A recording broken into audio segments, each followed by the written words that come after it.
Evening, everyone, and welcome to the September 24th Public Board Meeting of the Baltimore City Board of School Commissioners. I'm Ronald McFadden, and I have the pleasure of serving as Chair of the Baltimore City Board of School Commissioners. If you have not done so, please mute your phone. Anyone who does not mute their phone or silence their phone in our space may be muted by the call moderator or removed from the meeting. Additionally, if you are not a board member or the CEO and their staff, please turn your video off. I will now read a roll call of the board to identify who is present. Please identify yourself first before speaking for the record. Vice Chair Roberts. Vice Chair Roberts present. Thank you. Commissioner Ames Messenger. Ames Messenger present. Thank you. Commissioner Coy.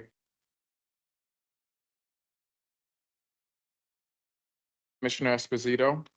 Commissioner Esposito present. Thank you. Commissioner Kenyatta Bay. Kenyatta Bay, present. Thank you. Commissioner Muhammad.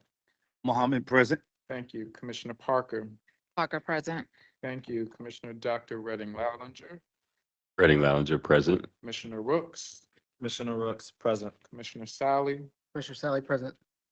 Commissioner Slater Harrington.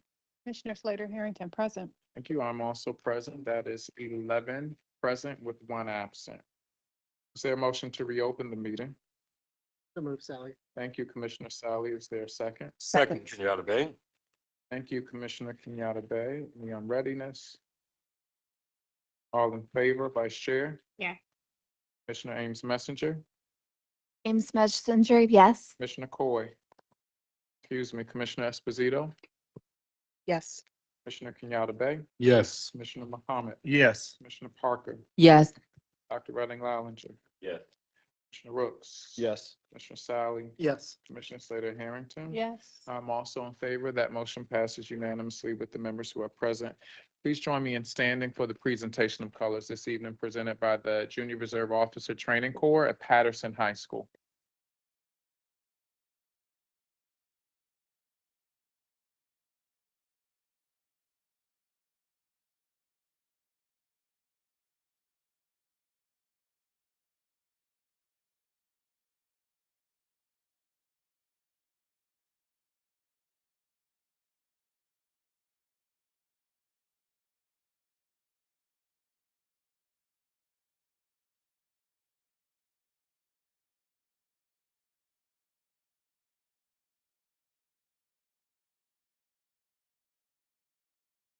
Oh, right.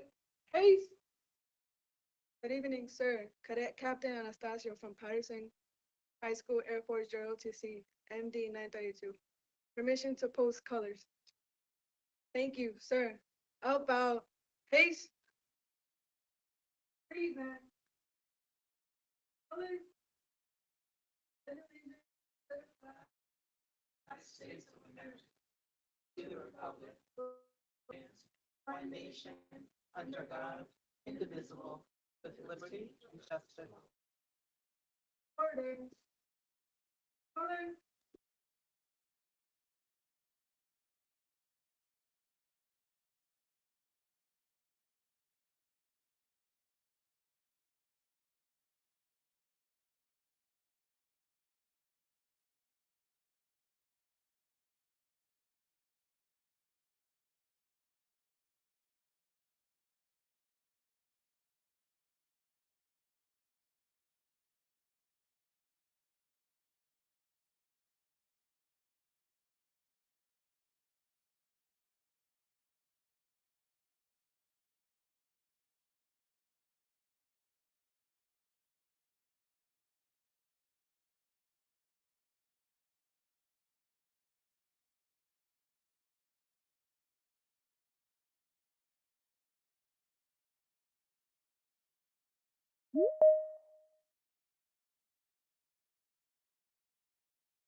Thank you. We have First Lieutenant Jennifer Armstead. We have Cadet Captain Rocio Pepin.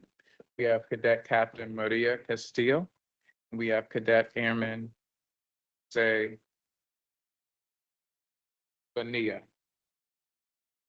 We'll have a moment of silence read by Commissioner Slater Harrington.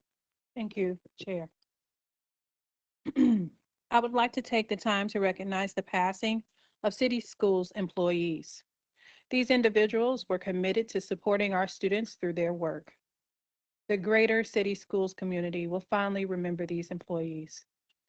Tonight, we send our deepest condolences to the employees' families and friends. It is with deep regret that we inform you of the passing of Robert Little Jr. Mr. Little started his career with City Schools on August 22nd, 2011, where he served the staff and students for 4 years and 11 months at Monarch Academy as a paraeducator until August 2016. He returned to City Schools in August 2018 as a paraeducator early literacy tutor for Gardenville Elementary. Mr. Little unfortunately departed on August 23rd, 2024, and will be missed by his family, friends, and City Schools. It is with deep regret we inform you of the passing of Denise Luganbill. Ms. Luganbill started her career with City Schools on August 29th, 2001, where she served the staff and students for 23 years at the William Paca Elementary School as a paraeducator. Ms. Luganbill unfortunately departed on August 11th, 2024, and will be missed by her family, friends, and City School. She was to retire August 31st, 2024. It is with deep regret we inform you of the passing of Joan Crawford Thompson.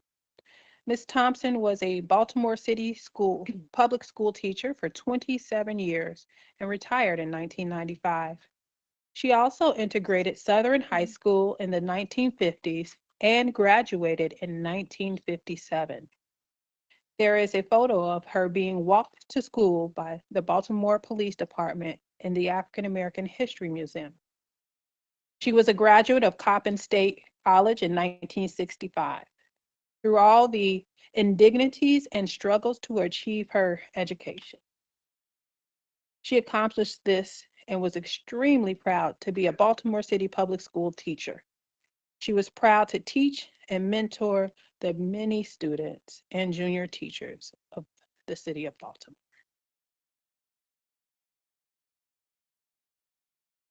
Thank you, Chair. Thank you all for that. Thank you, Commissioner, for that. Is there a motion to approve the prior open session summaries? So moved. Thank you, Commissioner Slater Harrington. Is there a second? Second, Kenyatta Bay. I'm readiness. All in favor, Vice Chair, Yes. Commissioner Ames Messenger, Yes. Commissioner Esposito, Yes. Commissioner Kenyatta Bay, Yes. Commissioner Mohammed, Yes. Commissioner Parker, Yes. Dr. Redding Lallinger, Yes. Commissioner Rooks, Yes. Commissioner Sally, Yes. Commissioner Slater Harrington. Yes. Also in favor, that motion passes unanimously with the members who are present. Is there a motion to approve the closed session summaries? So moved. Thank Ames you. Messenger. Thank you, Commissioner Ames Messenger. Is there a second? Second Esposito. Thank you, Commissioner Esposito. Any unreadiness?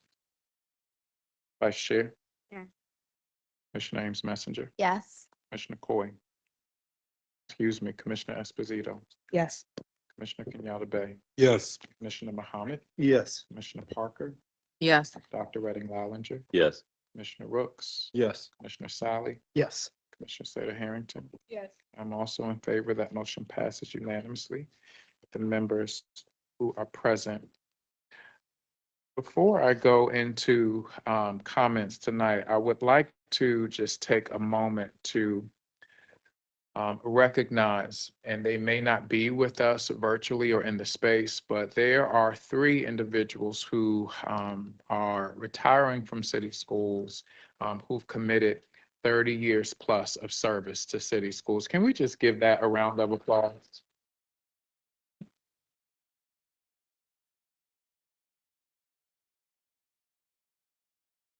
There are some milestone events that will be occurring, and thank you all for the invites to those events.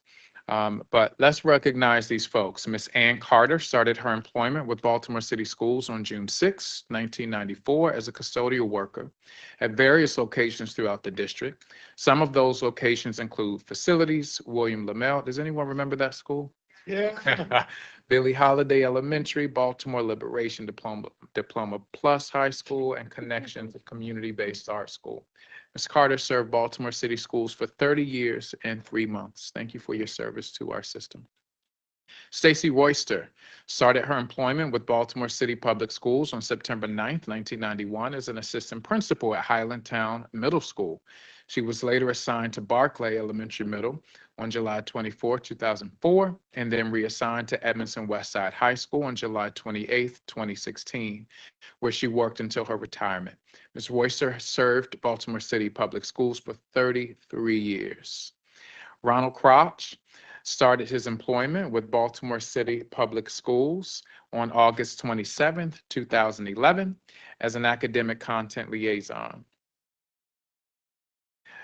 So there's some time. So I see 40 plus years here, but I'm sure he started prior to 2011. So hopefully that can be corrected in our minutes to know exactly. Well, let's do the math. He served 47 years.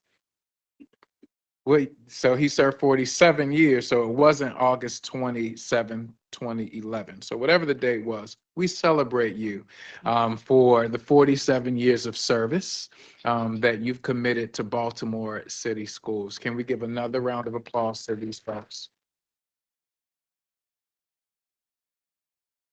I want to also quickly share the recent changes made to the board's public comment intake process. Starting today, all individuals who wish to share public comment at a board meeting, whether in person or virtually, must sign an agreement form. The agreement details board policy BEGG, the rules in that particular policy and regulation.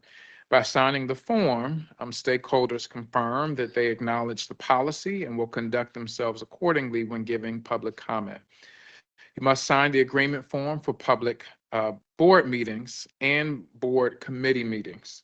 In addition to the agreement form, the time frame to submit public comment has changed.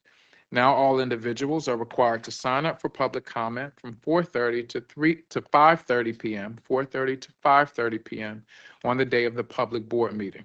For committee meetings, you must sign up for public comment 3 business days before the date of the committee meeting, anytime between 9 a.m. and 5 p.m. Comments for public meetings will only be received during this time frame and accepted until 10 speaking opportunities have been submitted.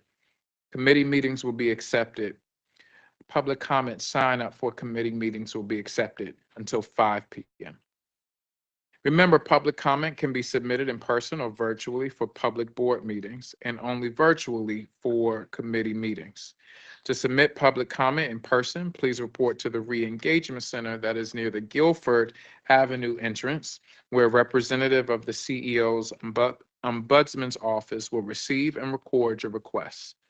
They will have physical copies of the agreement form for you to sign. To submit public comment virtually, please email the school board for committee meetings and/or the CEO's Ombudsman's representative for public meetings. And the email includes your name, your address, your email address, your telephone number, school or community affiliation, or just who you are, who you represent, and topic for comment. In your email, tell us the type of email submission you would like to make, such as a written letter, a video, or request for live virtual comments. Once your request for public comment is sent, please go to board meetings webpage, the board meetings webpage on the City Schools website to submit the agreement form. For more details on how to submit public comment, the agreement form, and the new changes with time, please visit our City Schools website. Thank you very much.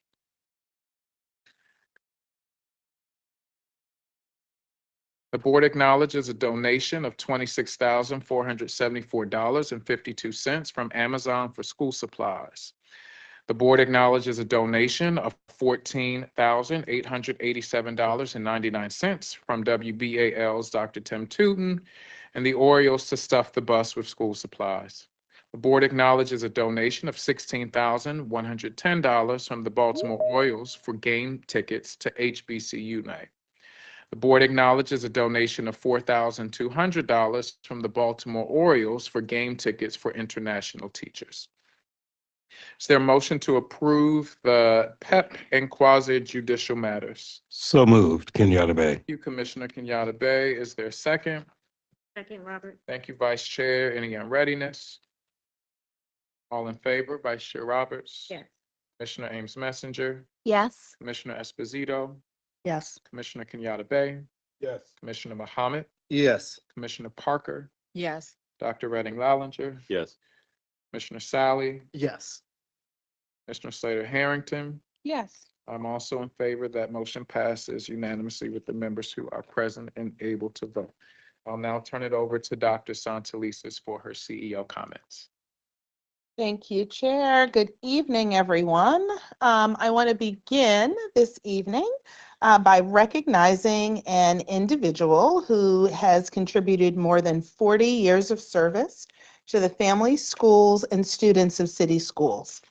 For the past 4 decades, Major Norman Coleman has faithfully served our district as a proud member of the City Schools Police, including 3.5 years as acting Chief of School Police.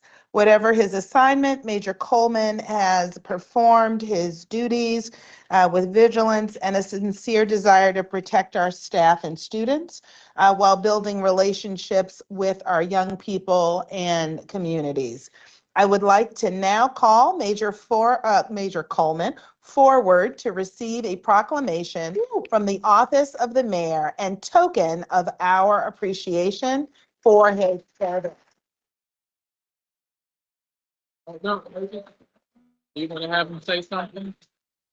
You want to say something now or you want to get your award now? Go ahead. No, go ahead. Speech.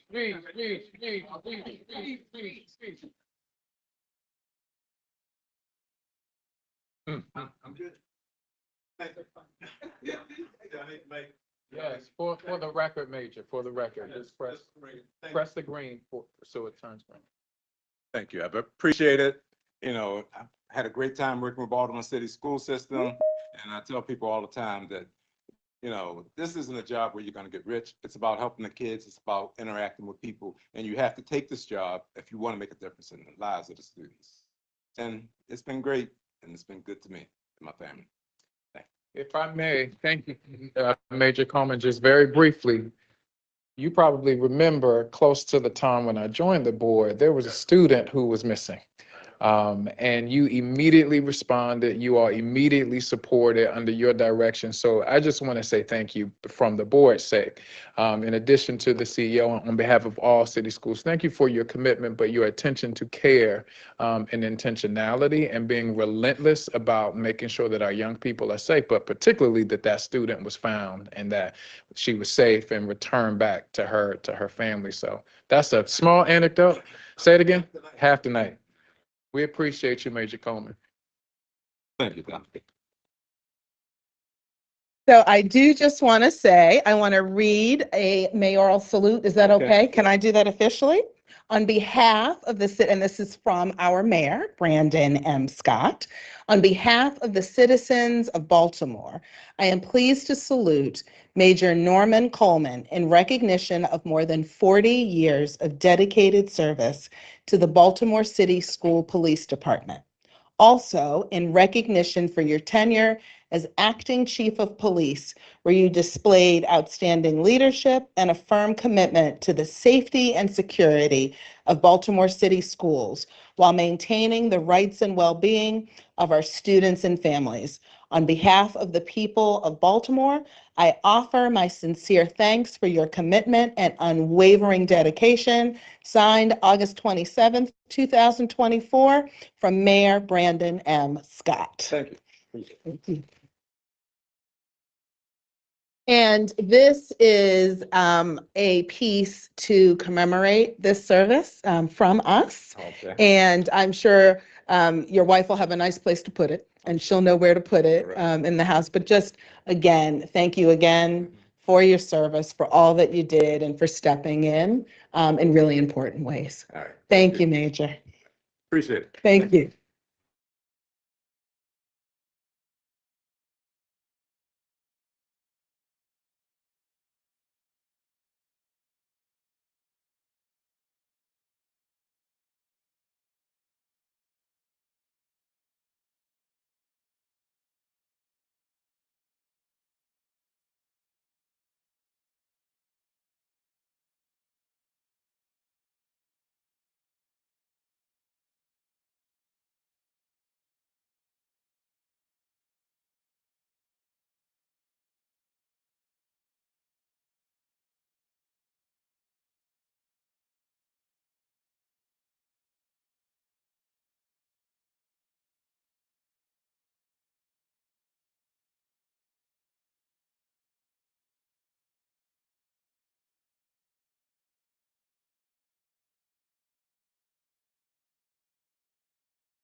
I would now like to take this opportunity to celebrate the work of our summer learning team for another outstanding summer program. Again, this year, we offered more than 19,000 seats across 168 programs, including multilingual, CTE, and increased robotics programs. Staffed by 1,859 youth workers and more than 1,400 teachers, social workers, paraprofessionals, guidance counselors, and food and nutrition workers. Students also earned more than 5,200 credits, enabling 387 seniors to participate in summer graduation ceremonies. Thank you so much to everyone involved in planning and implementing this complex, highly successful program. Thank you, everybody.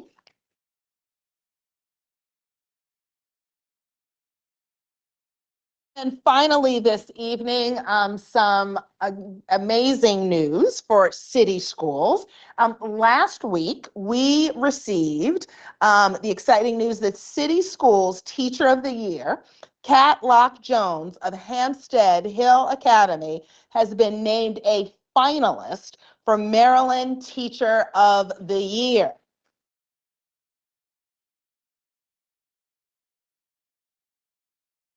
She is the 9th City Schools teacher to be so honored in the past 10 years. 4 of those finalists from Baltimore City have gone on to become Maryland Teacher of the Year, more than any other district in the state of Maryland. This year's award will be announced on Friday, October 4th at the Maryland Teacher of the Year Gala.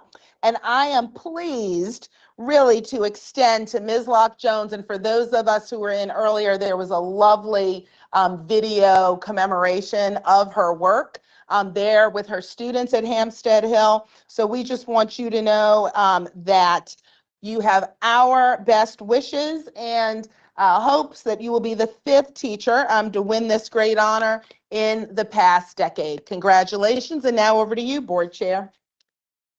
Thank you very much. I will now review the consent agenda. Board colleagues, please let me know if you would like an item removed, and please state your question for staff. We have item 9.01, 02, 03, 04. Those are gifts and donations. Item 9.05, supplemental appropriation, university partner supported health suites. Item 9.06, FY26 Capital Improvement Program, CIP.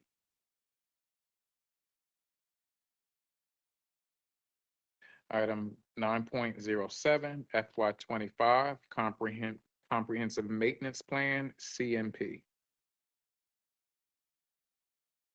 These previously discussed in operations. Item 9.08, FY24 Q4 Budget Amendments. Item 19.01, Axon Enterprises. Thank you. We'll now move into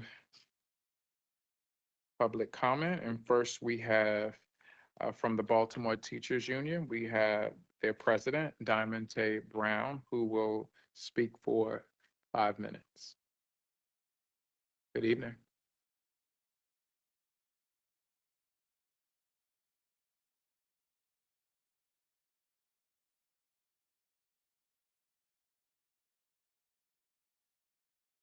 Good evening, school board commissioners. My name is Diamond Tay Brown, the president of the Baltimore Teachers Union, and we represent a little under 8,000 of city schools employees. I want to start off by thanking you for providing us support in getting back pay for some of our members. Also for you being more attentive at meetings, especially when the BTU is giving comments, since we represent so many of the employees here in city schools, and for your engagement in some of the discussions I've had with some of you around a CEO search, and look forward to the board publicly announcing that you will be initiating a public, transparent, national CEO search that includes some of the components that critical stakeholders are demanding. We know that our CEO's contract will be up in a year, and we're going to need to look for another CEO. Therefore, we want to make certain that the board doesn't handle things the way they did last time we had we brought in a new CEO, which seemed to be private and unknown that a search had even happened at all. Many people at that time actually didn't even think there was a national search and thought that Dr. S was pre-selected. And I could see that same sort of thing happening again. I believe that to lessen the skepticism that community stakeholders have, that the board should initiate a public, transparent, national CEO search, and also start giving some communication around the transition between the current CEO and a new CEO. These, whatever the transition plan is, should be communicated to students, parents, and other stakeholders. We're wondering, what should we expect to happen between now and Dr. S's contract ending? When are we looking for a new CEO to start? What systems do we have in place to ensure projects currently in progress won't just abruptly stop when new administration comes in? We want to make certain that there is as seamless of a transition as possible, and we do not want an interim CEO. When will the board call and start a public, national, transparent search, and when will it start and end? Will there be a final three aspect where the final three selected meet with parent groups, BTU, and other unions that represent city schools employees and the community more broadly? We collected over 1,000 signatures in a petition because we wanted to show you how important a national public CEO search is. And the over 1,000 undersigned demand that the Baltimore City Public School Board commissioners publicly announce and initiate a national public transparent search for the next CEO and BCPSS. We demand that the search include the following: national and local candidates, community input in the selection process, meetings, listening sessions, and other forms of engagement with diverse community groups across Baltimore, including students, parents, and city school staff members. The name of the search committee made public, timeline and/or milestones for the search made public, updates about the search made public, clearly communicated ways for the public to be involved in the search, and a long list and a short list of candidates given to certain stakeholders. I urge the board to publicly state that you will initiate a national public transparent search, and I thank you for hearing us out today. Have a good evening. Thank you, President Brown. We now have Christiana Diggs. Is Christiana with us? Yes. Christiana, virtual. Yes, we hear you. Good evening, Christiana. You have 5 minutes. Christiana Diggs is the Vice President of the Associated Student Congress of Baltimore City. Good evening, everyone. My name is Christiana Diggs. I attend Western High School, and it is finally my senior year. This is my second year serving as ASCBC's Vice President. This weekend on September 21st, Western High School and ASCBC hosted this year's facilitation training for MAS, Maryland Association of Student Councils. Student leaders from all across the state of Maryland attended this training to learn about effective facilitation, respect, and audience engagement. Most of all, our e-board got certified to present at MAS workshops in the fall, winter, and spring. Students from Digital, Poly, Western, and City also got certified. We are excited that ASCBC members are taking on larger roles within our state level organization by facilitating workshops for their peers across the state of Maryland. We know that Baltimore student leaders have a lot to contribute. ASCBC will hold its Fall General Assembly on October 15th. We have already been collecting input from our member schools to determine which issues we will present to all of our member schools for deeper discussion. Provisionally, we expect to discuss school safety, mental health awareness, cell phone usage, healthy school environments, passionate school staff, classroom engagement, career-based guidance, and communication between schools and families. But we look forward to bringing our full issues platform to the board after October 15th. Our issues platform combines the voices of all students in our member schools, and it serves as a foundation of all of ASCBC's advocacy efforts. We invite the board and cabinet to join us as observers on October 15th. And Board Chair McFadden, we look forward to your opening remarks. The last effort I would like to share tonight is the work ASCBC has started with the city schools finance department. In the youth budget work groups kickoff meeting last week, students did a deep dive into the budget process, including how attendance affects school budgets, which came as a surprise to me and other students in the group. ASCBC has made it a priority for students to have deeper involvement in the budget process at their schools and at the district level. If you are a student who would like to get involved with this work, please reach out via our Instagram. We meet the second Tuesday of each month from 4 to 5 p.m. I want to thank the finance department and especially budget director, Stephanie Fay, for proactively engaging students, and I look forward to sharing future updates about our work to engage students in financial decision-making at city schools. Thank you. Thank you, Christiana. I'll now turn it over to our board executive officer for additional public comment. Thank you. For those coming to provide public comment, the board recognizes the importance of receiving public comment on matters of educational interest. Each speaker shall be granted 3 minutes. Official time will be kept and you'll receive an audible warning at 3 minutes. Please conclude your remarks. No speaker may use the opportunity to air employee grievances or make complaints on behalf of specific students. Speakers may stay on the agenda topic for which they signed up to speak and may not verbally or personally attack a school system, employee,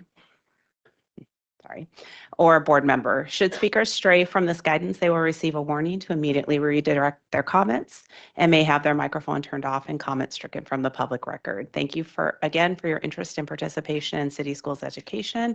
We'll move to our first public comment, which will be from Robert Marianelli. Agenda topic will be school safety and be commenting live in person. You'll have 3 minutes.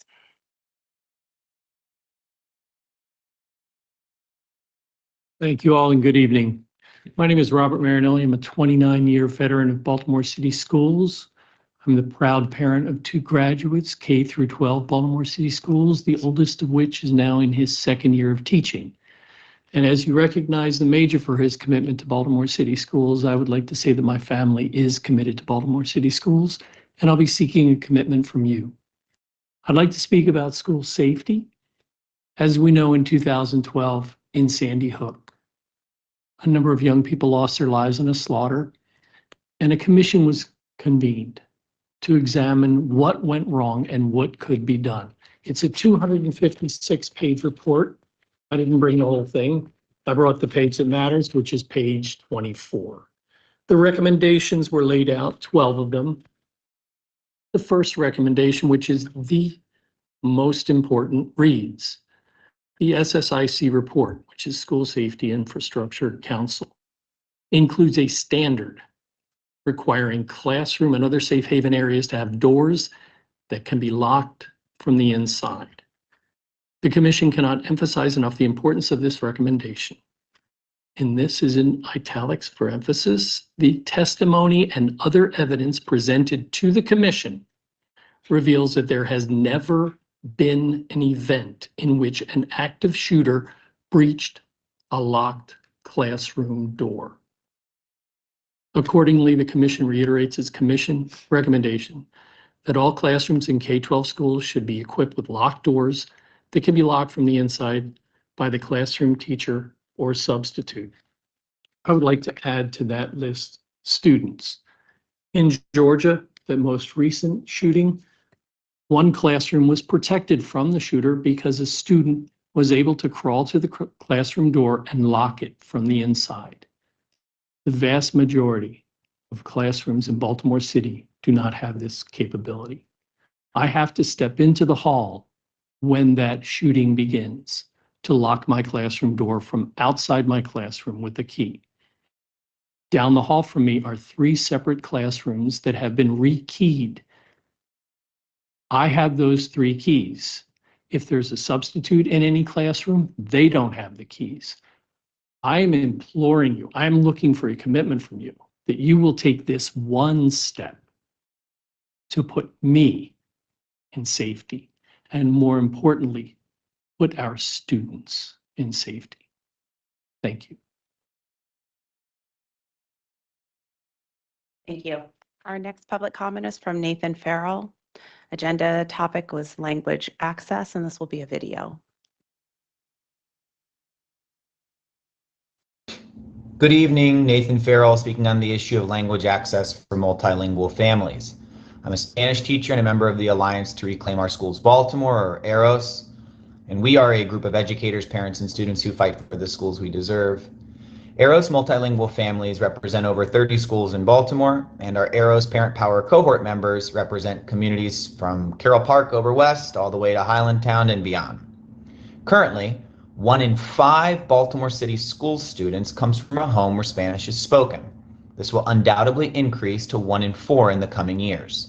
Multilingual families across schools and communities are desperate for improved systems of language access for themselves, their students, and their communities. This past month, AROS Spanish-speaking families held 2 community meetings on language access in Spanish with the Mayor's Office of Immigrant Affairs, MEMA. We had over 50 Spanish-speaking families attend. Language access means providing limited English proficient people with reasonable access to the same services as English-speaking individuals.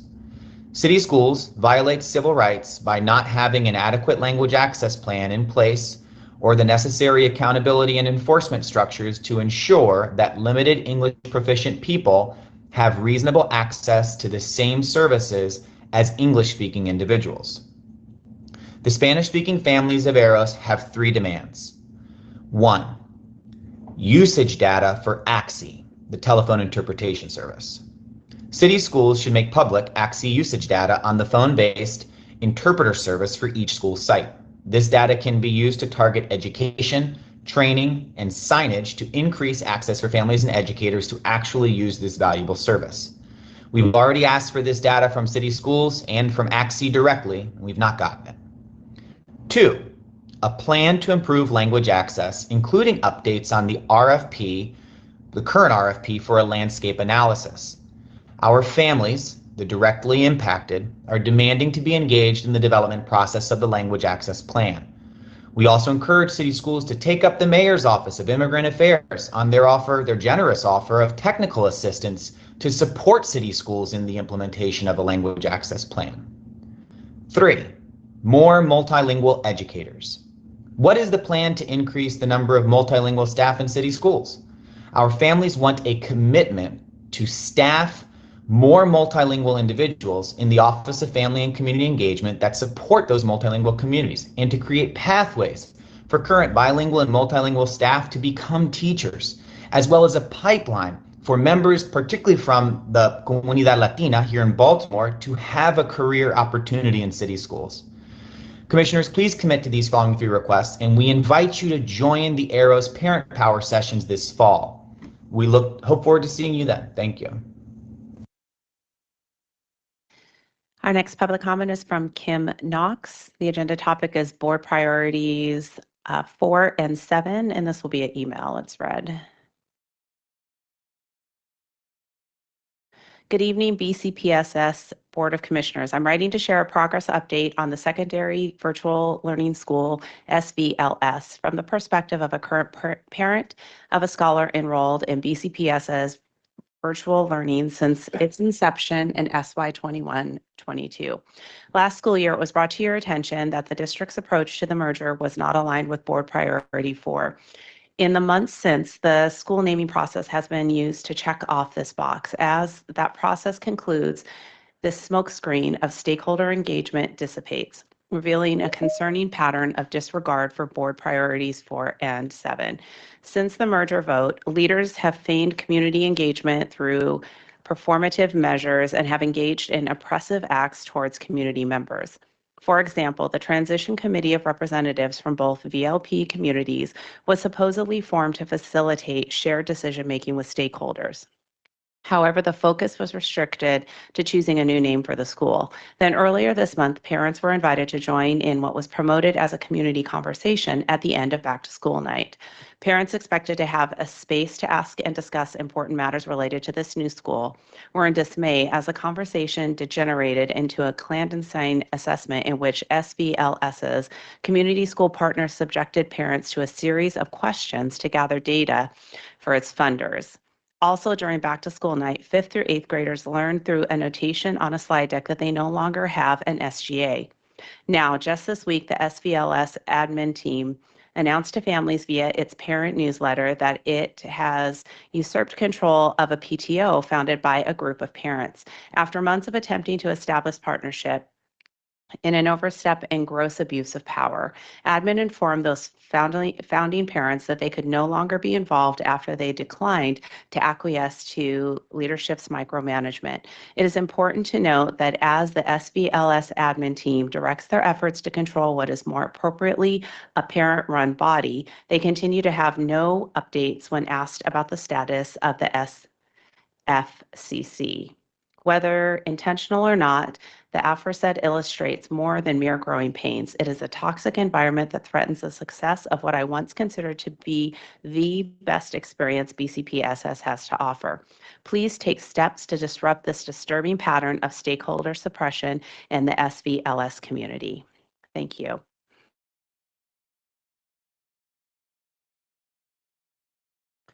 Our next public comment is from Sinette Curie, agenda topic attendance and commenting live in person. And you'll have 3 minutes.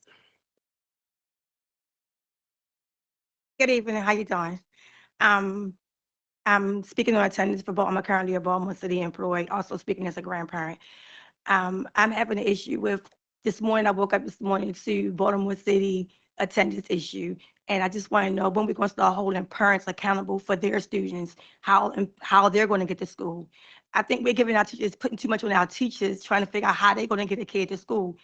We need to go back to the old system. It was a system where we would work, where we connected with social services. And forms are supposed to be filled out for parents to receive benefits. So when your child's not attending school on a regular basis, it's a form that needs to be filled out. So we keep throwing things back in the teacher's lap, in the office, the office. It's time that we start holding parents accountable. So before a decision is made, we're going to figure out how we get kids to school. I drive 35 minutes to work every day and got to drop off 2 kids. So at the end of the day, I think we need to start holding parents accountable for what what these students are doing in school and how they're going to get there. Everything, we keep changing things that work to go to something that somebody else is using somewhere else, and the things that work, we stop doing. Forms are given to kids that are receiving benefits from social services, and we got to start connecting back to them. Because something happened to that kid is not in school, then who would fall back on? The school again. That's not an issue for the school. That's a parent issue. So we need to figure out how we're going to make the parents be held accountable for their students. Thank you. Thank you. Next public comment is Jocelyn Providence. Agenda topic, AXA, equitable safety and water quality. This will be a video. Good evening. My name is Jocelyn Providence, and I wanted to speak with y'all about BTU member benefits, safety procedures, and water quality. 11 years ago, I was a first-year teacher in Baltimore City Public Schools. As a child of a lifelong public school teacher, I know the importance of preparing and saving towards retirement. Like my parents, I plan to be a lifelong educator, so I thought I was very fortunate when, as a first-year teacher, an employee from AXA Equitable came into our collaborative workspace during our planning period to speak with teachers about enrolling in AXA Equitable. Many of y'all might not know this, but being a first-year teacher is really, really, really hard. So I was very excited that a vendor saved me time and came to me and recommended that I immediately sign up to start saving towards retirement. However, this vendor employee did not inform me about the state that I would be in 11 years later. Now, myself and my husband, because he's also a tenured teacher in Baltimore City, still have our money with AXA Equitable, even though they have one of the highest fee funds and are faced with having to surrender and lose potentially tens of thousands of our hard-earned money that we put to the side to save towards our eventual retirement. All because we want to move to another vendor that has lower fees. This is unacceptable. And it is unacceptable that Baltimore City continues to allow a predatory company like AXA Equitable to come into schools and seek out overwhelmed and underinformed teachers, especially early career teachers like me and my husband were. BTU members want to be involved in the selection process of vendors. We want BCPSS to bargain on our behalf the way other counties in Maryland do. For example, Montgomery County only has Fidelity as a vendor, and Fidelity offers lower fees and plan flexibility because they have access to a captive market like Montgomery County public school employees. We can ensure that does not occur for future educators, and we can honor our working families by engaging the workers in this vendor selection process. On a quick note, I would like to ask, what is the plan for Baltimore City to ensure that every school has classrooms where teachers and students can close and lock the doors? At some of the recent very tragic school shootings, many reported that this was a key safety issue that did and could prevent further harm. This has also been an issue pushed by many BTU members. And finally, what is the process of Baltimore City employees when they are informed that amounts of lead have been found in the drinking water at their school?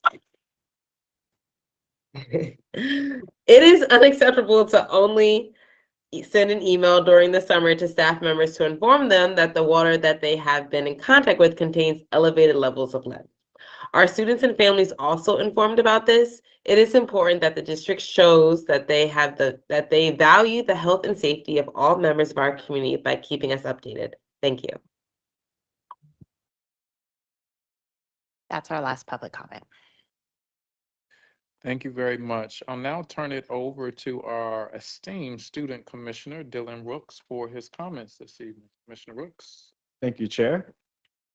Good afternoon, everyone, and thank you for coming to our Baltimore City Schools Board of Commissioners public meeting. I just have one thing to say this afternoon. It is with great pleasure to inform you that our Safety and Wholeness Committee and I have came up with an idea of getting SGAs around Baltimore City together to collaborate with each other and to give the opportunity to share their achievements and to give them the time to explain to us what they need from the board. Us, the board, are here for you all, not just you, our children as well. They are our main priority when it comes to our work. And with that, I will pass it back over to Chair McFadden. Thank you. Thank you, Commissioner Rooks. And I think that's a perfect segue, Commissioner Mohammed, to go into the committee report from the Safety and Wholeness Committee. Commissioner Mohammed. Appreciate it, Chair. Appreciate it, Commissioner Brooks. This is a statement that is charged by a collective request of our staff. And our last board meeting, we were able to review under safety and wholeness, the police report card and the ADF policy around wellness, nutrition, and physical activity. But we were also able to review the behavioral threat assessment. The Board of Commissioners remains deeply committed to the safety and well-being of our students, staff, leaders, and school communities. Through our comprehensive behavioral assessment process we've outlined in Board Policy JLJ, we are taking proactive steps to identify and manage potential threats, ensuring a safe and secure learning environment for all. During 2023-2024 school year, City Schools conducted 128 student threat assessments, and that's up by a significant number. I want to acknowledge the tremendous work that City Schools is doing to monitor and address behavioral threats, and I want to commend their dedication to keeping our schools safe. The increase in reported threats reflects our success in enhanced trainings, which has provided schools with central teams and tools to do better work, but more importantly, to communicate the needs that we have around behavioral threat assessment. We are listening, revising, and continuing to improve our approach, particularly in safety and wholeness. And as times change, we must adapt. One of the next steps to further expand these efforts is to address behavioral threats from adults and in strengthening protocols to enhance the oversight around such. While there is still work to do, we are committed to diligently working with all stakeholders to ensure that our schools are safe. And with that, connected to the announcement of Commissioner Rooks, the Safety and Wholeness Committee will be going to several schools, will be going to several communities to be able to listen around needs of safety and how we can further support in making sure that our children, that our teachers and staff, and that our leaders are safe in their own environments. Thank you for the opportunity to share these words. Thank you, Commissioner Hamid, and thank you for your leadership. It's critically important, as all of us know, that the Safety and Wholeness Committee is our newest form committee, and that committee's work is quite intentional. And so thank you for your leadership around that and your innovation. Is there a committee report from the Policy Committee? Yes. Are you providing? Yeah. Okay, Commissioner Esposito. Thank you. The policy committee met on September 17th, and the meeting, the committee engaged in a framing conversation about the use of cell phones and social media within schools. The focus was balancing student engagement with a need for a conducive learning environment. Discussions highlighted the potential implications of technology on teaching and learning practices.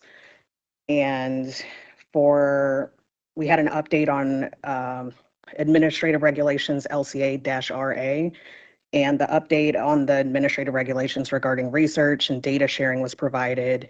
And we also had several compliance reports about non-discrimination, sex-based discrimination for employees and third parties, reasonable accommodations, nursing parents, whistleblower policy, and academic eligibility for interscholastic and interscholastic athletics.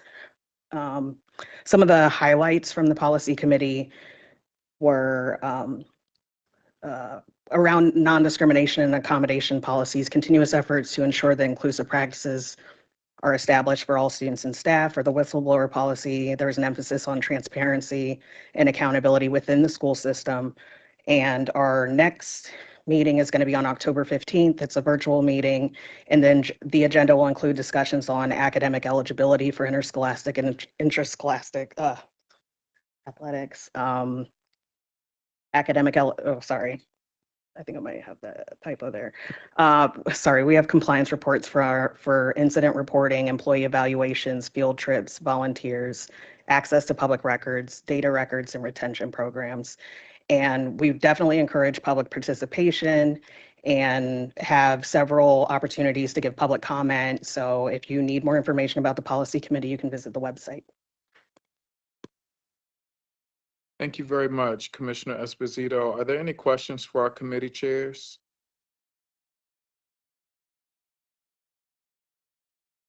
Great. Is there a motion to approve the consent agenda? So moved. Thank you, Commissioner Sada Harrington. Is there a second? Second, Ames Messenger. Thank you, Commissioner Ames Messenger. Any unreadiness? Vice Chair Roberts. Yes. Commissioner Ames Messenger. Yes. Commissioner Esposito. Yes. Commissioner Kenyatta Bay. Yes. Commissioner Muhammad. Yes. Commissioner Parker. Yes. Dr. Redding Lallinger. Yes. Commissioner Rooks. Yes. Commissioner Sally. Yes. Commissioner Sada Harrington. Yes. I'm also in favor. That motion passes unanimously with the members who are present. We are now ready for item 10.01, non-discrimination policies, ACA, ACB, JBA, JBB, JICK. This is the first reader. And it looks like Chief Sivan is here with some staff. There are a bunch of policies being revised, and so you want to give us that overview this evening. So thank you, Chief Sivan. Hi, thank you. Josh Sivan, Chief Legal Officer, and I'm joined by Quinel Gomez, Director of Fair Practices. Just for the sake of the record, can you say that one more time, please? Quinel Gomez, Director of Fair Practices. Thank you. So we seem to be back before the board each year on this set of policies. If we flip to actually quickly to the third slide, in light of the fact that there have been numerous updates in federal and state law regarding non-discrimination, and we are trying to stay abreast of those and continue to make sure our policies align. If the board recalls, the most recent revisions to the policy were adopted in February 2024. And that round of revisions were initiated because the U.S. Department of Education had said that they were going to adopt revisions to their federal rules implementing Title IX, which is the federal prohibition against sex-based discrimination.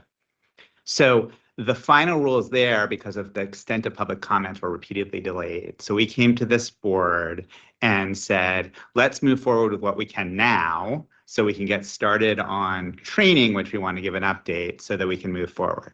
So we moved forward, we adopted, and if we go to the next slide, several months after we did that, the U.S. Department of Education moved forward and adopted their final rules, which is good, and that was in April, responding to thousands of comments, and they updated those rules to adjust them. Those rules are effective in August of 2024. They're separate from some other rulemaking that are going forward, but we want to now move forward to incorporate those rules. Luckily, we feel like, and we're going to go into this, we're in a very good place because of the amendments that we already made. So this is really a cleanup action, and that's why we're moving forward quickly on these rules, because we've had all the public comments. So if we go to the next slide, just to update, one of the reasons you can see graphically here is we've moved from federal administration to federal administration, and key things have happened about the requirements for bullying and sexual harassment investigations, as well as the standard for sexual harassment. And if you go to the next slide, one of the things that also we're acutely aware of is that, and you've seen this in the news probably, that multiple states and several school districts across the country have filed lawsuits and they primarily challenge the interpretation of sex to include gender identity and the broader definition of sexual harassment. By broad, I mean that it's more protective of victims of sexual harassment and alleged victims. So far in these cases, there have been a number of orders enjoining, which means preventing implementation in 26 states. Those don't include Maryland.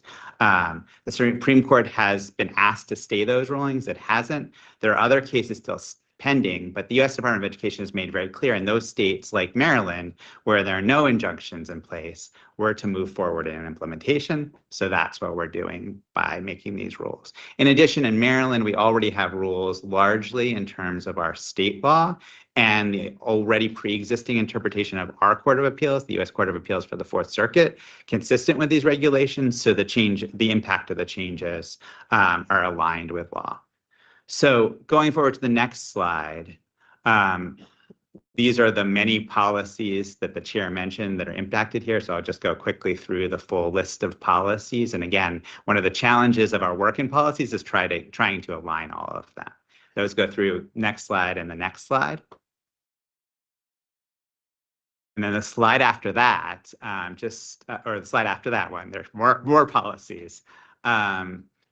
Talks about, so most of the changes that were in the final rule were consistent with the changes we already made. So good job to us that we fleshed this. And if we just click through the slide, you can see some of the pieces. So our policy already broadly prohibits sex-based discrimination, including based on sex stereotypes, sexual characteristic, pregnancy and parenting, sexual orientation, gender identity. In addition, if you click through, we provide access for students to bathrooms and locker rooms consistent with their gender identity. And if going on to the next slide, just as a summary quickly of some of the key pieces here, we've already added a definition of discrimination based on parenting status. We've also empowered the Title IX coordinator to be the key focal point with schools about discrimination based on sex-based discrimination and addressing those barriers. We've also made it very clear that the Title IX coordinator, which is Quinnell here,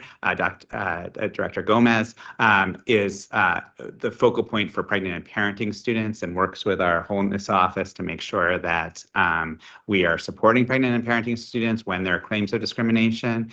And finally, we aligned our grievance procedures for all sex-based discrimination complaints.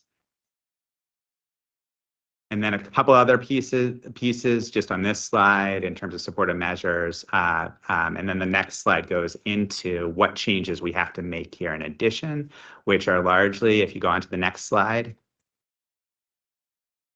and the next slide after that, some cleanup in the regulations. We actually came to the board and said last time around in in February and said, here's what we're holding back. And so now we're taking those ones that we took off the table and putting them back onto the table and also making the changes that were aligned with the federal rules. The rules are like hundreds of pages, so it took a while to go through them.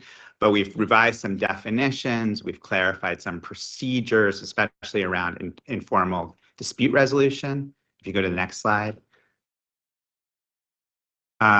We've clarified notice, we've clarified what is a supportive measure. We've also made very clear, which was an important piece, the alignment between the First Amendment and these provisions. We've also clarified the responsibilities providing support for pregnant and parenting students. I think there's one more slide, one more set of slides. So we've also updated and aligned with the training. We've updated and enhanced for all staff. Thank you very much to Chair McFadden for being the introduction voice on those. So we've rolled out for all staff this fall an updated and enhanced training. And we have made time, thankful to the school's office for making time in pre-service for staff to do that. So already the deadline is October 31st. But already 4,000 staff have fully completed their requirements there and many more have started that. You see on the next slide, we have a number of modules. So we have the core module of equal employment opportunity, and then we've taken 4 key topics that are much in the news and have legal developments: bullying, harassment, and intimidation, supporting LGBTQ students and employees, and respecting religious diversity, as topics that we've gotten lots of questions from staff. We've gotten very good feedback on these, and one of the things we've done as we went through the training and really parsed and pared it down so that staff could focus, we went back to the regulations and just made sure it was all aligned. So that was the final piece of what we've done. And I think this is the field feedback and engagement. Largely, we've gone out to the key groups and have not gotten feedback yet. We still have time for second reader, but largely because we already telegraphed these changes when we were doing the last round of revisions. So I think that's it. If there are any questions, but again, thanks to the board for keeping up with us and the patience as we continue to update and align.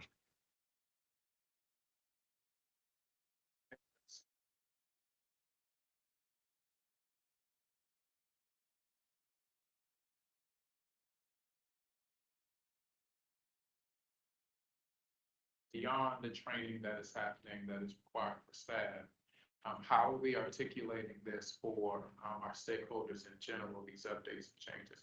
Because folks don't track edits in legislation and edits in, so how are we doing that as a system? It's a great question. So in the preview, as we were moving through, we've also worked in our employee handbook, in our student rights and responsibilities handbook, in our family guide to reference and cross-reference the rules and requirements overall. And we've also tried to, in all of these documents, and for instance, in the code of conduct, really focus on the basic pieces of this and say that if there are questions or concerns, we refer that to our office. So and a lot of this is technical, but we're not expecting staff to be experts on every part. And that's why the work that Ms. Gomez and her team and our collaboration with the equity office, our collaboration with the schools office is really important.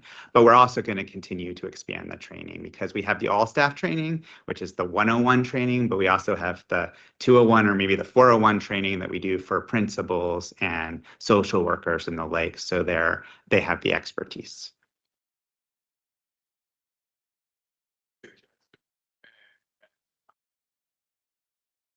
Engaging stakeholders for feedback, that we also just ask them like ways to best articulate this to their particular stakeholder groups or stakeholders in general. Yes, the technical changes, but also the policies in general.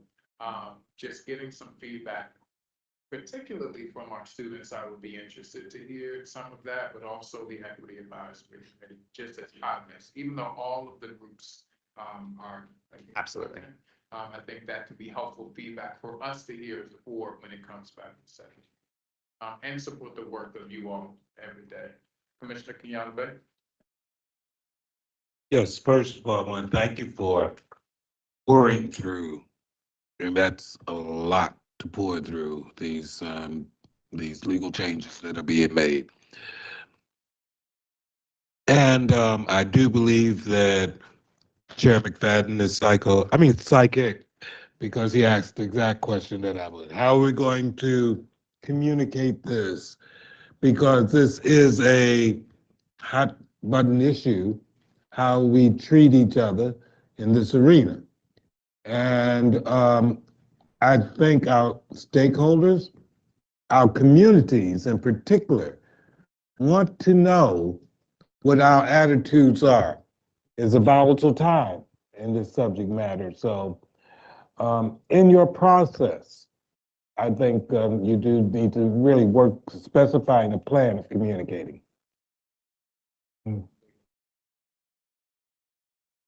Oh, I'm talking in my tie again. So, all right, but that's basically what it was, okay? And you pretty much answered Chair McFadden with the same question that I'm putting forward, okay? Yes, and I also encourage board members to look at the updated training, because I think that for staff, we've gotten really positive feedback about how we've communicated around, and those trainings also build in the key aspects. So to Chair McFadden's point and to your point, we're doing the education of the policy overall, and the structure and the feedback there, recognizing also that we want to make sure that it's digestible and key information about, so that people grapple with the finer points. You looking at using staff as your army of distribution of information, or are we looking at a more targeted way of distribution of the information to our general public? It has to be multifaceted. So in addition to staff, I mean, we have Title IX and bullying liaisons at every school that are supporting parents, but I think it has to be multifaceted. Thank you. And thanks for your work on this. I've been hearing good things. Was wondering about specifically the language around informal dispute resolution and looking at that's restorative practices. And when you look at restorative practices within sexual violence, like that's some controversial space, but was also concerned that Maryland generally has been more resistant to that than other places, is what people are telling me. So I guess wondering kind of like, what was the clarification that we as a district were providing around informal dispute? Kind of what's your vision for what that looks like for us as a district? And then what are the partners that we're bringing in to help support that work? So a couple things rolled in there. So the revisions were to align with what the federal requirements are. So the federal requirements made clear the situations where you can involve informal dispute and you can't. And that's been a topic that's gotten much focus in terms of, so for instance, there's non-informal dispute when it's and it's not just sexual harassment here, it's all forms of discrimination, when it's a staff student allegation of, an allegation of misconduct by a staff member to a student, not informal, generally not informal dispute when it's issue of sexual violence. But the clarity is about the notice. The clarity is about making sure that the all parties involved agree to it, and also the reminders that and we emphasize this actually in the training, that informal dispute is not sitting down two students and asking them to work it out. It's an organized process that's involved, and that's a very critical piece to make sure we understand. Last part of that though is like in terms of like what's the supports both with inside the district and also from partners that are coming in to support that work. Sorry, we coordinate closely with the Wholeness Office there and their restorative work, and there are numbers of partners, and we could follow up in terms of that work, but we're advised very carefully on our restorative work.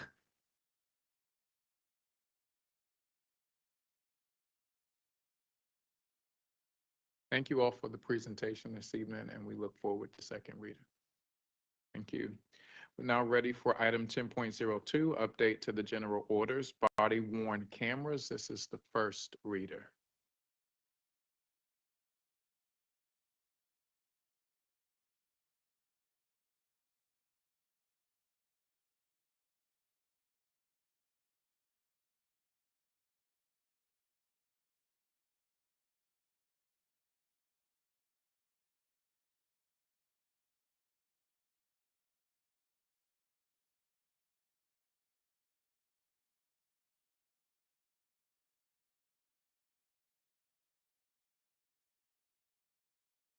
Good afternoon, Commissioners. Dr. Santeliso, Stacy Jose, Chief of Schools, and I'm joined by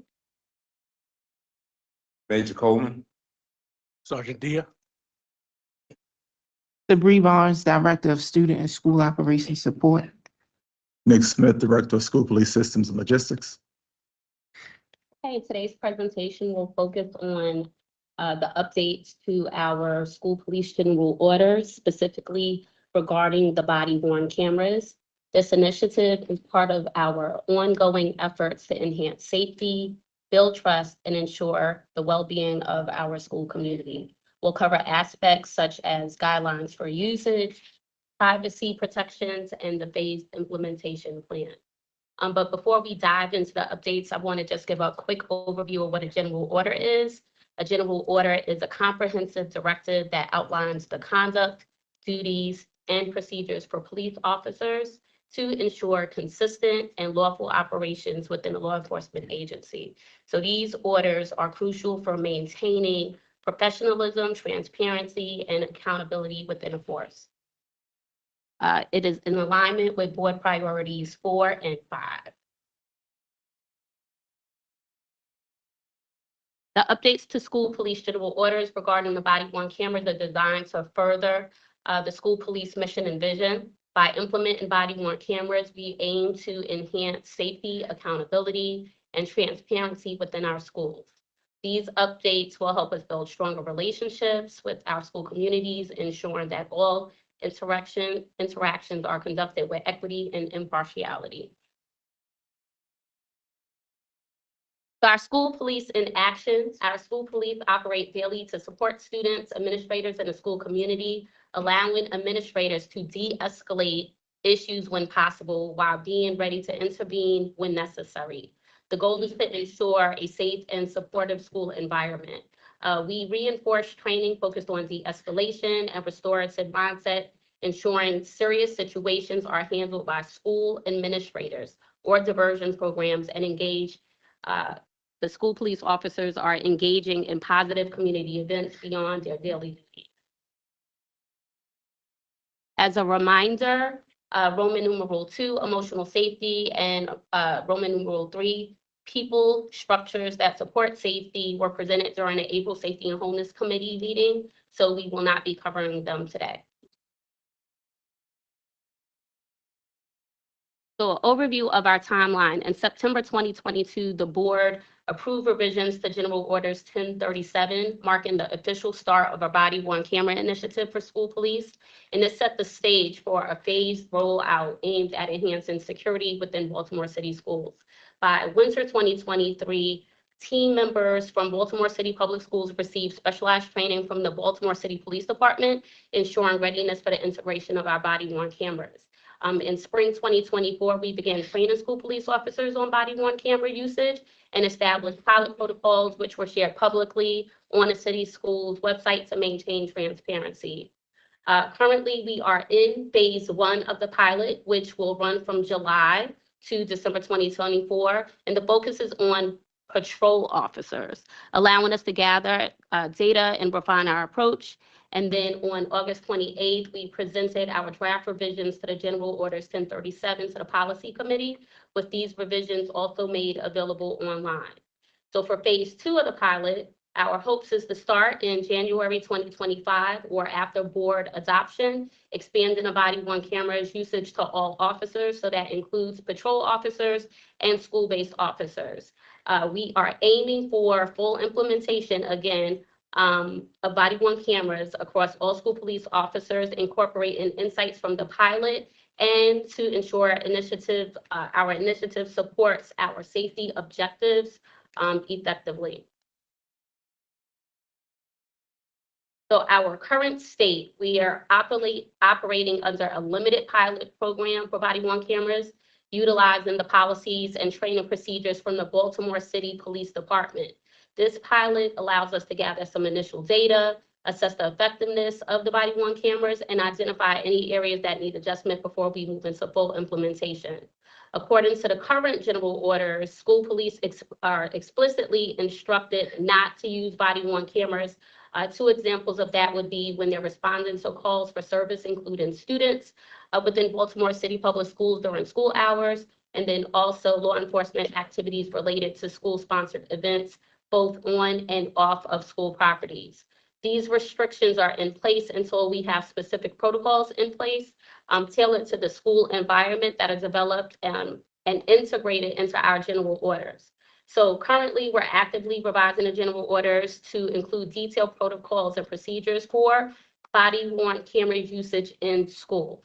These updates are essential for moving to phase 2, which will involve turning the cameras on for broader use. The new protocols will also address the unique circumstances of a school environment, considering factors such as privacy, the nature of school interactions, and the presence of minors. Moving forward, the revised general orders will be informed by the data and the feedback from the pilot program, best practices for other jurisdictions that we have been utilizing a lot of their information and input from our school communities. So implementing these changes will ensure that the body-worn cameras aligns with our mission to create safe and supportive learning environments while also respecting the rights and privacy of our students. So once the revisions are complete, we'll transition to phase 2, where the cameras will be turned on for active use. And a reminder, the primary purpose of amending the General Order 1037 is to prepare for implementation of the Maryland law that requires the deployment of body-worn cameras for all officers by July 2025. These revisions will ensure policies aligned with our federal and state laws, as well as our board policies. And the alignment is crucial for safeguarding student privacy and recognizing the unique role of school police within school settings. The revised general orders will also provide detailed guidelines for when body-worn cameras can be activated, such as imminent threat to student or staff, an active criminal investigation, but it'll also give instances where body-worn cameras should not be activated. An example would be a routine task or a contact with a confidential informant. So we're benchmarking best practices from Baltimore City Public Schools, Johns Hopkins University, and some other jurisdictions. And this ensures that we adopt the most effective strategies and protocols for body-worn cameras in our schools. These guidelines and best practices are going to help us effectively implement body-worn cameras across all of our schools, ensuring safety, transparency, and accountability once we have everything in place. Body-worn cameras contribute significantly to the professionalism, transparency, and accountability by providing clear documentation of our officers' interactions. They play a crucial role in evidence collection, ensuring that the investigations and legal proceedings are based on accurate and objective information. To maintain the integrity of body-worn cameras, strict guidelines are in place to prevent tampering and to secure body-worn camera data. Privacy protection protocols are established to safeguard the privacy of students and staff, ensuring that body-worn cameras are used responsibly. Comprehensive training will be provided to officers for the proper use of body-worn cameras and relevant legal considerations. Additionally, body-worn cameras are instrumental in de-escalating situations as they encourage calm behaviors from both officers and individuals that they come in contact with.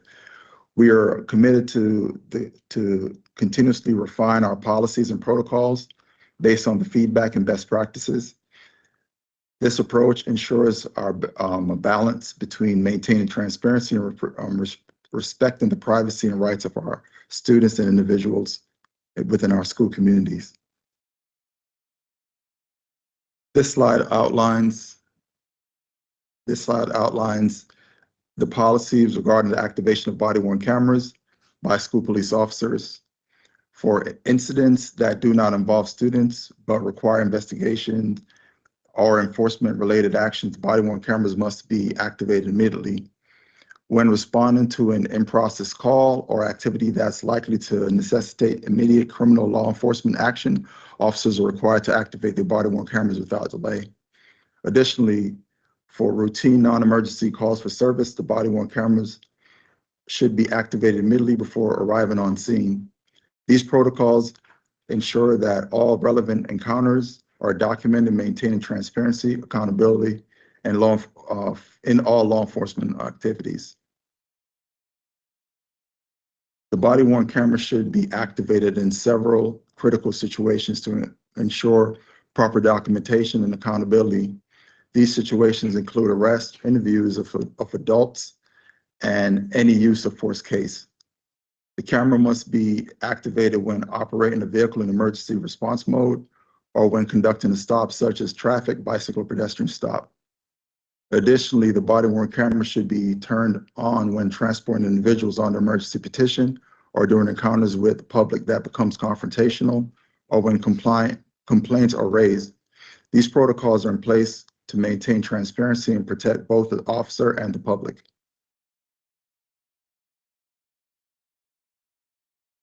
When collecting data, body-worn cameras activation can be manual or also tied to a key event. Tagging and titling of the events will be standardized for ease of search and cataloging of data. Evidence.com is a cloud-based storage system provided by Axon that currently provides our record management system. Retention periods can be built in or established as needed. Access to evidence.com is restricted to authorized users, with certain privileges reserved for users based on their positions. Each case file access will generate an audit trail to ensure the integrity and promote transparency within the department. Privacy and protecting student-sensitive information are the forefront of our policies. Our officers are trained and will continue to be trained on compliance with FERPA and HIPAA while performing their duties. In the school setting, school police must carefully balance privacy and investigative concerns with the need for transparency while adhering to public disclosure laws. There are situations where privacy and dignity should take precedence over recording, such as avoiding recording individuals who are nude or when sensitive areas are exposed. Body-worn cameras should not be used in areas where there are reasonable expectations of privacy, like locker rooms, dressing rooms, or restrooms. Importantly, officers must maintain consent before recording interviews with victims of sex offenses. These guidelines ensure that students' privacy and rights are respected while maintaining the integrity of police work.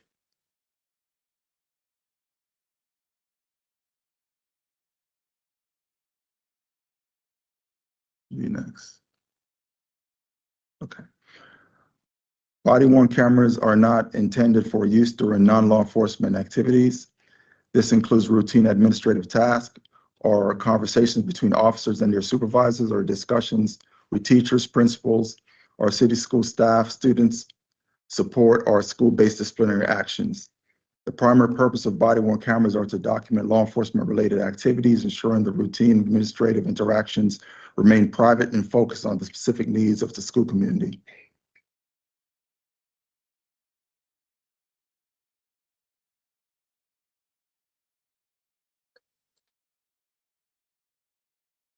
Order 1037 and any subsequent policies or memos. A short list of potential concerns may include the following 6 items that we've taken into consideration. So privacy concerns, the body-worn cameras raise privacy concerns, especially for minors in sensitive school settings. Recordings must comply with laws like the Maryland Juvenile Justice Reform Act and the 4th Amendment. For disproportionate surveillance and impact, there are concerns about body-worn cameras being used disproportionately, particularly with vulnerable student groups. Care will be taken to ensure footage does not target specific groups unfairly. The lack of transparency and accountability. Access to the footage will be controlled and reviewed, but there must be clear guidelines to prevent the perception that body-worn cameras reduce transparency. MPIA requests will also be carefully managed. Special considerations for students with disabilities. Surveillance should not disproportionately scrutinize students with disabilities, and policies will ensure equitable treatment of all students with body-worn cameras monitoring. Consent and parental rights. The need for parental consent is a potential issue. Stakeholders, including parents, will be informed about the use of body-worn cameras and how our footage is handled. And then lastly, use in restorative justice or harm reduction. Body-worn cameras should complement a broader strategy focused on restorative justice and harm reduction, ensuring their role in school fosters accountability without over-reliance on punitive measures. In summary, body-worn cameras may potentially enhance accountability in schools. However, there may be pointed civil rights concerns regarding privacy, equity, and potential discriminatory impacts. Baltimore City Public Schools and Baltimore City School Police will carefully navigate these issues by involving stakeholders to ensure that our body-worn cameras do not exacerbate existing disparities or infringe on students and staff rights. And then also to note, the civil rights potential issues and concerns are addressed on pages 4, 5, 9, 16, and 20 of the draft of the General Orders 1037.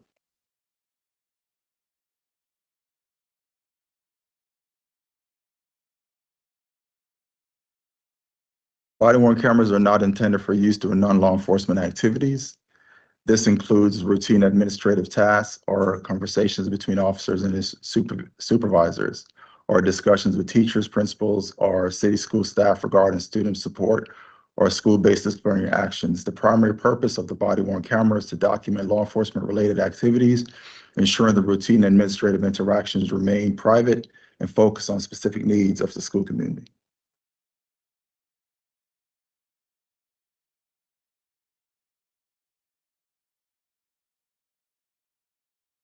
Stakeholder engagement is a component of the body-worn camera program that allows the opportunity for students, staff, families, and partners to have a platform to learn, ask questions, and provide feedback. We have a window that began this month and ends in mid-December. Our key actions are inclusive of data collection, analysis, and making informed adjustments and recommendations. We have also curated a representative sample of stakeholder groups from various facets of the city schools ecosystem. This week, we started our initial community engagement kickoff meetings. During this time, participants will receive a macro overview of the body-worn camera program and a preview of the engagement timeline. The first round of community meetings and forums will be a more formal opportunity for participants to discuss, dialogue, ask questions, and provide feedback. The audience in these forums will be from the aforementioned stakeholder groups, as we find forums are valuable tools for communication, collaboration, and information sharing. We will take the findings from the forums and surveys and codify them to identify trends and themes. This information will be presented in an executive summary. We will formulate initial recommendations that will be provided to school police, and any necessary adjustments will be made based on the analyzed feedback.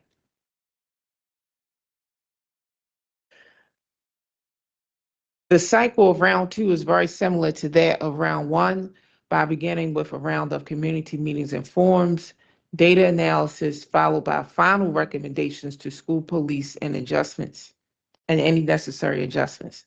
However, at the conclusion of round 2, there will be additional training for school police officers and the development of educational materials.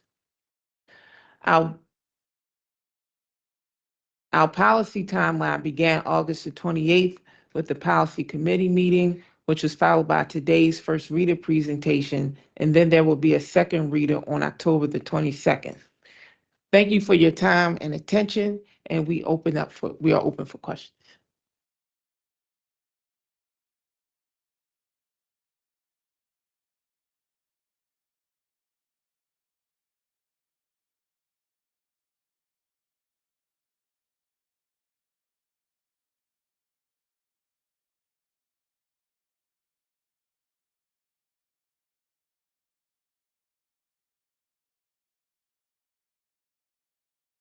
Less of a question. This work started, we're doing a lot of work around this last year, and I just want to say how appreciative I am that we moved slow. We didn't jump into something, and we made sure that we took the time to get the policies right. There are a lot of legal issues that we can fall into with this work, and seeing the way that it's moved forward from last school year to now, I'm appreciative of the work that is put in, and look forward to the next reader. Thank you. Thank you for the presentation. Forgive me if I missed this. How often will the body cam footage be reviewed? What is the impetus for it to be reviewed? They're reviewed daily. Daily. And do people who are reported in that footage have access to it? The individuals that are recorded, no.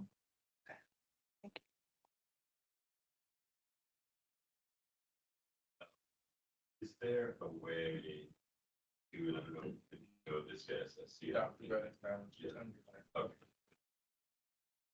Thank you. It's using my principal voice. Thank you. Is there a way to tell with the body worn cameras that I see on the procurement agenda here, whether they are, is there a light that identifies when they are recording, or is there a obligation to disclose that recording is happening, or anything that lets someone know they're being recorded? Yes. Yeah. So there is an obligation to identify when you encounter the public that you are recording and what your name is.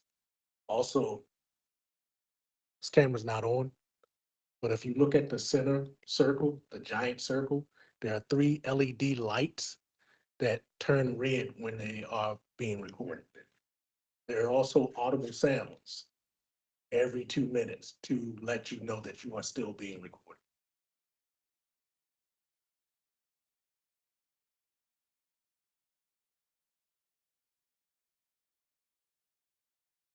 Okay, there are times when school police, city police work in coordination or have come together. Are they privy, or are they jurisdictionally restricted by those same restrictions that we would have for our city schools police? And how do we create an equity there? Because sometimes we realize that with city school police versus city, not versus, but in collaboration with Baltimore City Police, there is a little bit of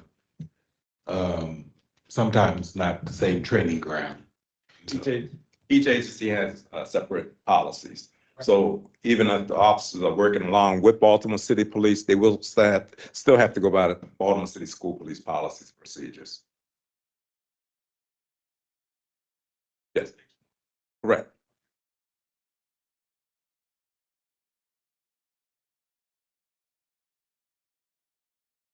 I'm in a no spirit today. I'm joking. Commissioner Slater Harrington. I wasn't gonna do it. Is there a disincentive for officers to turn on their cameras? A disincentive? Why would an officer not turn on their camera?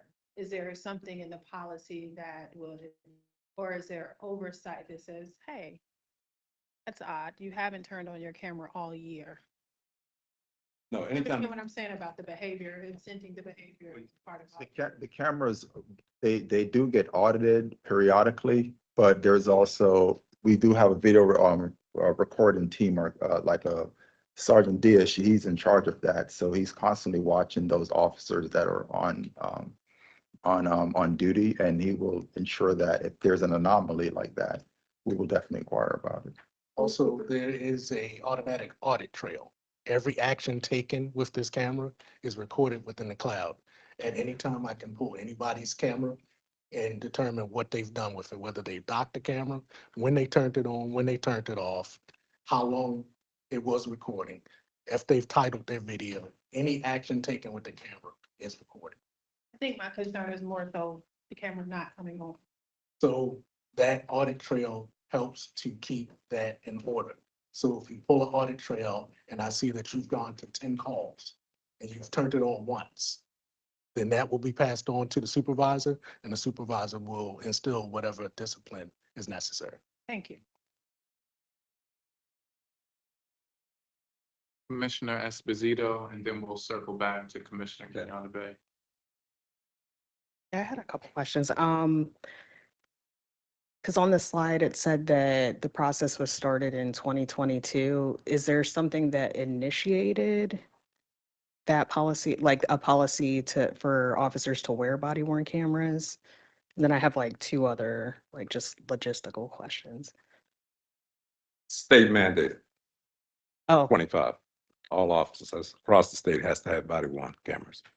And cost wise, like would that come out of the city schools police budget, or is it a separate? Yes. Okay.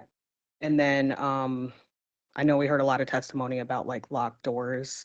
Is there any conversations that you all are having, like as a, I guess, like, are you all like advocating for the same thing in addition to like the work that y'all are doing? Can you be more specific, advocating for?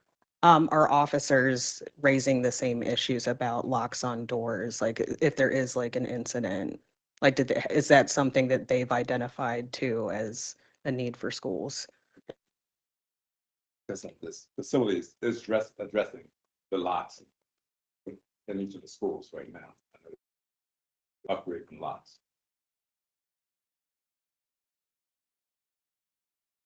Oh, I didn't know if there was another question. Sure. Yes, were you finished, Commissioner Esposito? Okay. Respectfully, I want to chime in just in the order with Commissioner Kenyatta Bay and then come back to Commissioner Muhammad. Well, it is related to that. But you wanted to raise? Okay, Commissioner Kenyatta Bay. Yeah, real quick, last question that I have for you. Pardon me.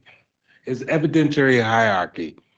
Are the body worn camera footage that we get, is that held on the same level as any other evidences? And therefore having to be protected like any other evidence that you get? Because it is the same level as any prosecutorial evidence that may come forward. Yes, it's going to be cloud-based storage for evidence.com through the same company as Axion. They will be the ones who will be storing all of the evidence.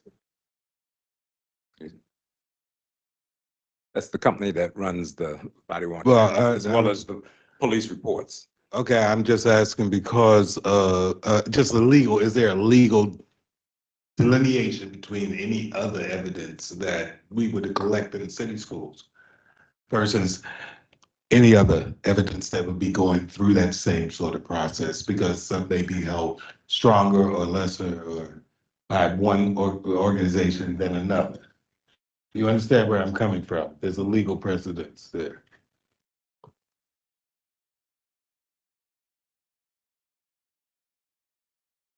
Now I'm looking over at, not to put you on the spot, Chief Sivan, but I'm gonna go to the lawyer for the answer to that.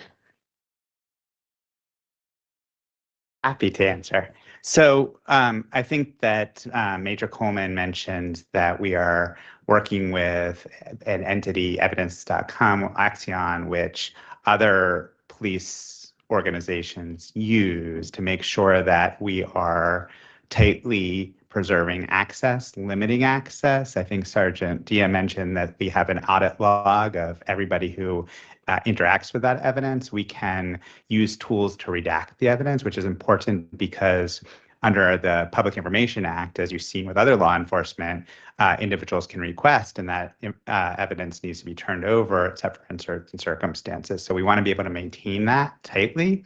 We want to be able to have an audit trail of those records. And we want to be able to easily redact that information so we can get it out responsive to requests for prosecution or for defense, whomever asks for it.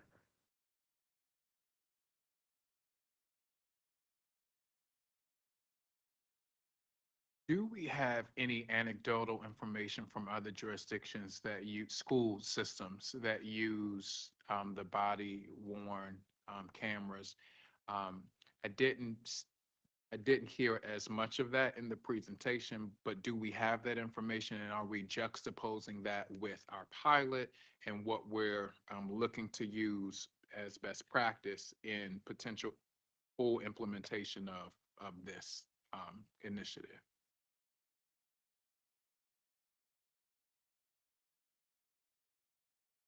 So we've went across data from about 4 to 5 different jurisdictions. No two jurisdictions are exactly alike. We've looked at Coatesville, PA. They have a similar setup where they have school police within their district, but they're much smaller. They have 12 officers there. We've looked at the John Hopkins over there, higher education. Of course, Baltimore PD, because we work so closely with them and they're part of the community essentially. And we've also looked at Birmingham, Alabama, but they use resource officers, vice police officers. So we're kind of unique in what we do, but evidence that we've gathered, or information that we've gathered from different research has definitely shown that body-worn cameras has proven to reduce, I would say, confrontational situations between personnel that interact with police officers in different districts. There is a particular police department out of California, can't recall exactly where. I could always provide that to you at a later date, that they've done research that it has shown that there's been decreases in between interactions between those that department and individuals that they come in contact with since officers started wearing body-worn cameras. I appreciate that context. I would like to, I think it would be helpful to just hear a little bit more, even if we're looking at LEAs that use school resource officers, right? Even here in our own state. Are they using the body-worn cameras? How are they using them? The research and the data, I think that, I mean, it's given. I'm more so interested in the day-to-day implementation of what it looks like, how it is being received potentially from students, staff, families, the like. Even if they're school resource officers, yes, we are unique, right? We have our own police force, different than just about most other school systems. But I would just be curious to know if we had some of that information to also incorporate, if not now, in a future reader or presentation, just to hear from the ground how it's working in other systems to perhaps inform best practices, as you all mentioned, and how we implement this. I appreciate that, though. Thank you for the feedback. My final question is regarding costs. So generally, how much is the pilot costing? And we may not have that now, but I'm curious to know what will the costs be for full implementation once we start the next phase in January, and then full implementation in June, and then the cost of maintenance, right? Because we will need to be able to maintain the equipment and to also support training. And so do we have that information available tonight? And if we don't, hopefully we can receive that in an upcoming presentation for the second read. Yes, we do have it. Give us a second to pull it up. Great.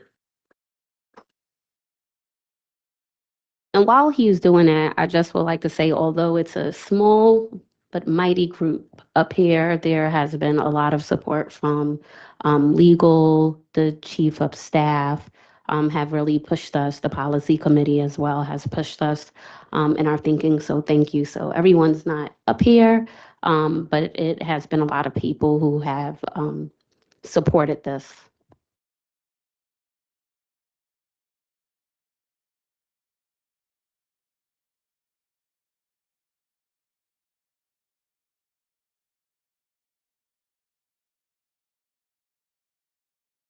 Absolutely. Commissioner Parker. While you're looking, I have a question.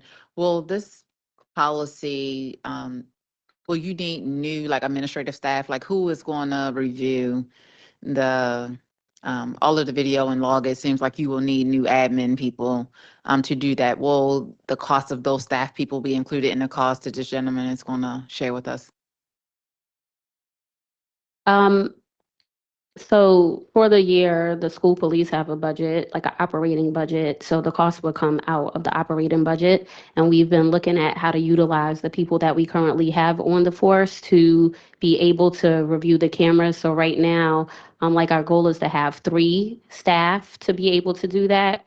We've thought about having civilians versus police officers, but then we thought that it was best to make sure that we had police officers, because when reviewing the footage, they would actually know what was and was not acceptable versus a civilian, which may not know all of the rules. So currently we have Sergeant Zia, who is one of the people who've been reviewing the cameras. And our goal is to make sure that he's training others to be able to too, because it is time consuming when we've been spot checking just to see what's happening, like little things as like when the camera goes on, are they identifying themselves to the public just to make sure like people are following the routines and the procedures. But it, you know, just for like a routine stop, it could be very time consuming to look at the amount of time. So did you want to add on? Okay. All right. No, I'm learning. I'm learning. Yeah, I just wanted to say I've done oversight of the Baltimore Police Department, and once it gets in full implementation, it's going to be overbearing. So it's Mhm. definitely something to think about to make sure that that data is being reviewed in a timely manner. It's going to be hard if, you know, if you feel like you already might be crunched with staff time, when that data comes up, it's going to be a lot. So I think that's something to think about, even to just kind of brainstorm like a job description, how much it would cost, that kind of thing. Because I do believe in some time you will need people. Thank you. Thank you. Got it. So going back to your question, the initial year for, so this first payment would be $366,976.25. The following year would be $175,741.44. The year following that would be $182,771.09. The year following that would be $190,081.94. The following year would be $197,685.21, totaling over the 5-year period, $1,113,255.93. And that consists of all the equipment, the cloud storage. That's also one tech refresh, meaning there's also warranties built in. So we break things, those are looked to be replaced at year 3. So it kind of ensures that by the end of the contract, we will actually have new equipment versus being stuck with old antiquated equipment on the back end of it. So all that is also built in as contingencies as we move forward.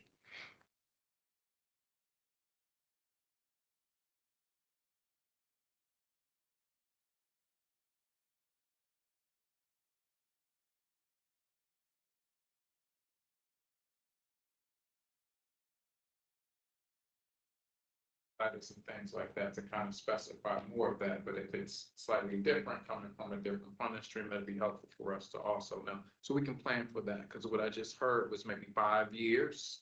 And so how is this going to come to us formally as far as resource allocation is concerned? So this first payment, the procurement letter is actually in process right now. Okay. But that's coming out of our general fund as far as the school police is concerned. And we're hoping that in the subsequent years, we will definitely try to get grants to help to assist in paying for some of these resources. But the intention right now is out of our general funds. Chair McFadden, it's going to come before, it's on tonight's agenda.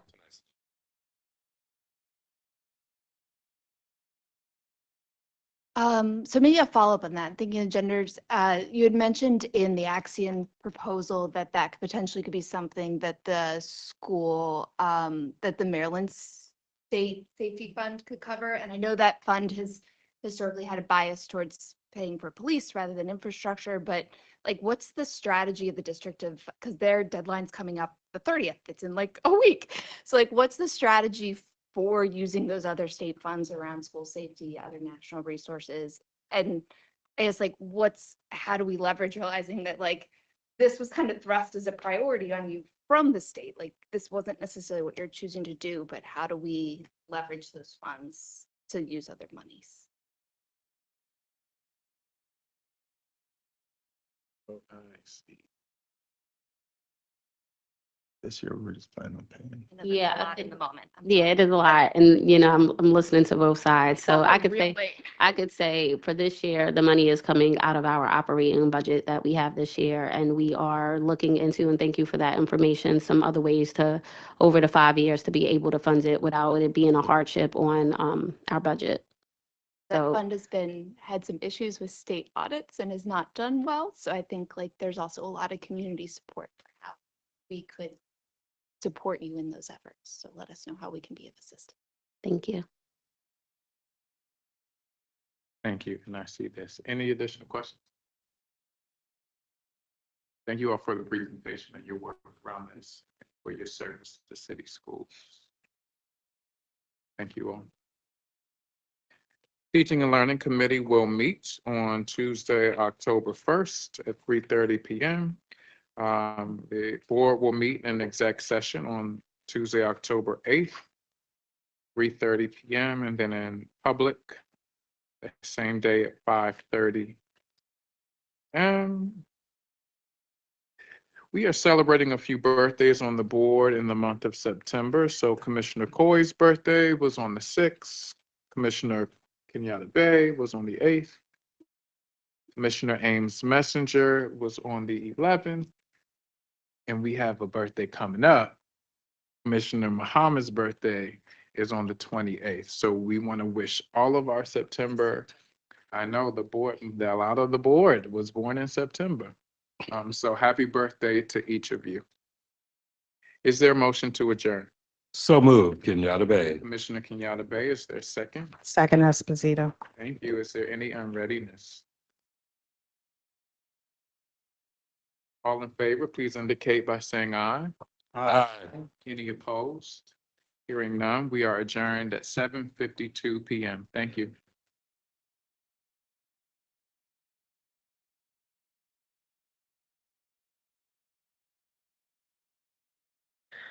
I feel like Tina would be back.